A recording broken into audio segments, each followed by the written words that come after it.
வணக்கம் நண்பர்களே, நம்ம கோவாவை நோக்கிய பயணத்தில் இப்போ நம்ம இருக்கிறது மிர்ஜான் ஃபோர்ட். நம்ம கோகர்னால இருக்கிற பிளேஸ் எல்லாமே கவர் பண்ணிட்டு வந்துட்டு இருக்கோம். பார்க்காதவங்க நம்ம சேனலுக்கு பார்த்துட்டு அப்படி சப்ஸ்கிரைப் பண்ணி தட்டி விட்டு வந்துருங்க. நாங்கள் இங்கே ஃபர்ஸ்ட் வந்ததும் அங்கே இருக்கிறது ஃபுல்லாவே டிசைன் நினைச்சிட்டு இருந்தோம். அப்புறம் தான் தெரிஞ்சது ஒரிஜினல் கோட்டையோட சுவர் அப்படின்னு. நம்ம அப்படியே கோட்டை கதவு வழியா மேலே டாப்புக்கு வந்துட்டோம்.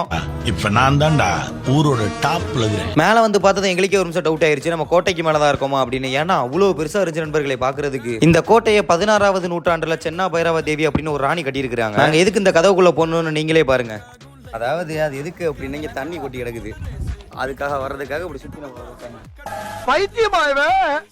ரொம்ப நேரம் நல்லா பேசிக்கிட்டாங்க. இந்த கோட்டையோட டாப்ல இருந்து உள்ள போறதுக்கு ஏகப்பட்ட வழி இருக்கு. ஆனா எல்லாமே க்ளோஸ் பண்ணி தான் வச்சிருக்காங்க. நம்மள வெறும் டாப்ல மட்டும் தான் அலோவ் பண்றாங்க. அது மட்டும் இல்லாம 16வது நூற்றாண்டுல இங்க இருந்த மிளகு வர்த்தகமே நடந்திருக்குது. அப்புறம் கோகர்னா வந்தீங்க அப்படின்னா மறக்காம இங்கே வந்துருங்க. இதுக்கு என்ட்ரி ஃபீஸும் ஃப்ரீ தான். இங்க ரீல்ஸ் எடுக்கிறதுக்கும் சரியான ஸ்பாட். நண்பர்களோட வந்தீங்க அப்படின்னா நீங்களும் ரீல்ஸ் எடுத்துக்கலாம். ஏன்னா ஃபுல்லாவே சேர்ந்தா இருக்கும். நாங்க அப்படியே கோட்டையில இருந்து வெளியில இருந்து கோவாக்கு கிளம்பிட்டோம். இந்த வீடியோக்கு லைக் போட்டு போயிருங்க நண்பர்களே. கோவால சந்திப்போம்.